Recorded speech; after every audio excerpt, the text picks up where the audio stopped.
बहुत कम लोगों को ये मालूम है नरेंद्र कुमार बुल आखिर थे कौन। वो तो देश का हीरो थे, एक नायक थे, लेकिन हम अपना हीरो उन लोगों को मानते हैं जो सर्जिकल स्ट्राइक का सबूत मानते हैं।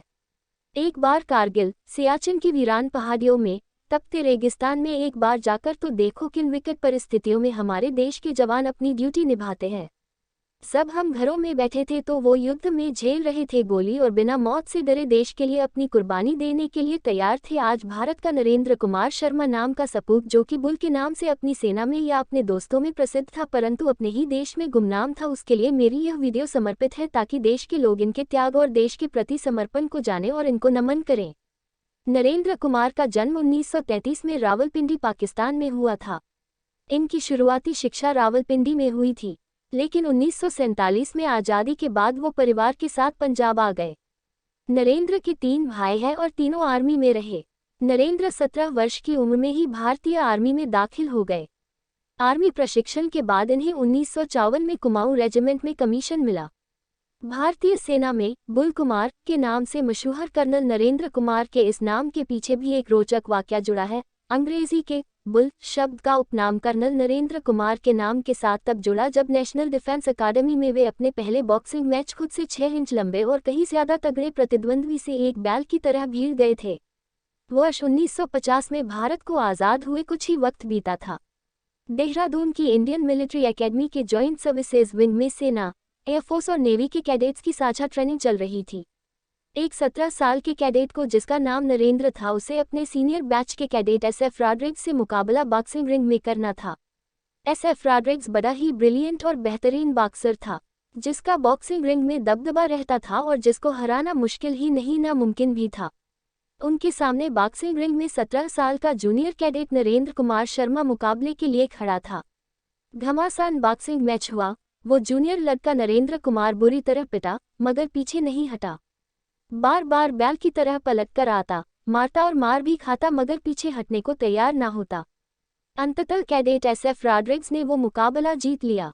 जूनियर कैडेट नरेंद्र कुमार बुरी तरह पिटकर हारा। इस बॉक्सिंग मैच को देखने वाले कैडेट्स बहुत ही हैरान थे। उन्होंने ऐसा मुकाबला कभी भी नहीं देखा था कि कैडेट नरेंद्र कुमार इतनी पिटाई होने के बाद भी बार बार जाकर SF रॉड्रिग्स को बैल की तरह मार कर भागते थे, फिर मौका देखकर दोबारा बार बार इसी तरह से SF रॉड्रिग्स को मारते थे। और एक मौका ऐसा भी आया कि भविष्य के सेनाध्यक्ष SF रॉड्रिग्स ने जूनियर कैडेट नरेंद्र कुमार शर्मा का भूत बनाकर रख दिया।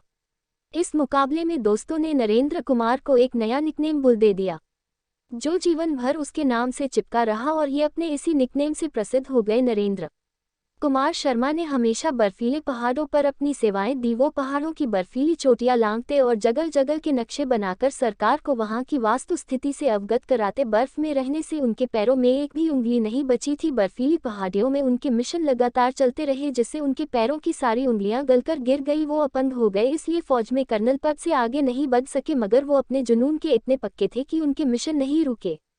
यह श्रेय कर्नल नरेंद्र कुमार शर्मा यानी नरेंद्र बुल कुमार को जाता है कि उन्हीं की मेहनत से हमारा भारत देश सियाचिन ग्लेशियर पर बैठा है। उन्हीं की मेहनत से आज भारत ग्लेशियरों की उन ऊंचाइयों का मास्टर है जहां पर जाना एक टेढ़ी खीर है। उन्हीं की मेहनत से आज भारत एक एक रास्ते का जानकार है, जिसके कारण पाकिस्तान को सियाचिन से दूर रखने में भारत को कामयाबी मिली है।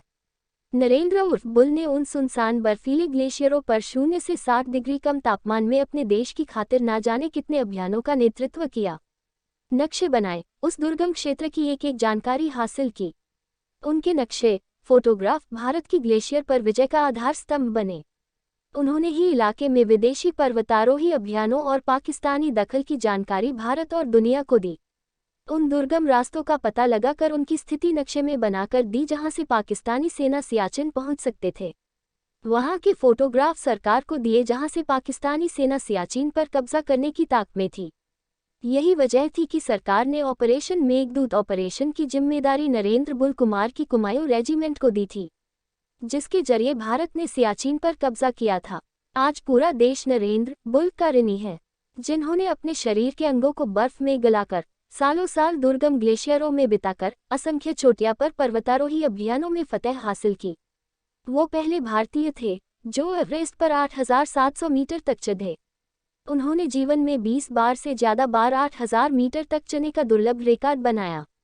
कर्नल नरेंद्र को परम विशिष्ट सेवा भारत सरकार की तरफ से दिया गया। इनको इसके अलावा और दूसरे अवार्ड भी दिए गए जैसे पद्मश्री, कीर्ति चक्र, अति विशिष्ट सेवा medal, Arjun award, IMF gold medal, Indian monitoring foundation के द्वारा दिया गया।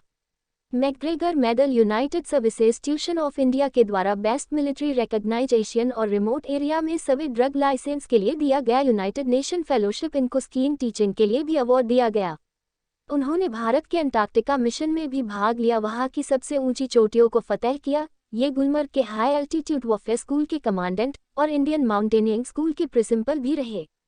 इन्होंने अपने पर्वतीय जीवन के अनुभव पर बहुत सी किताबें लिखी। उनकी लिखी किताबें इस पर्वतारोही सैनिक की कलम पर खास पक्का का सबूत भी है।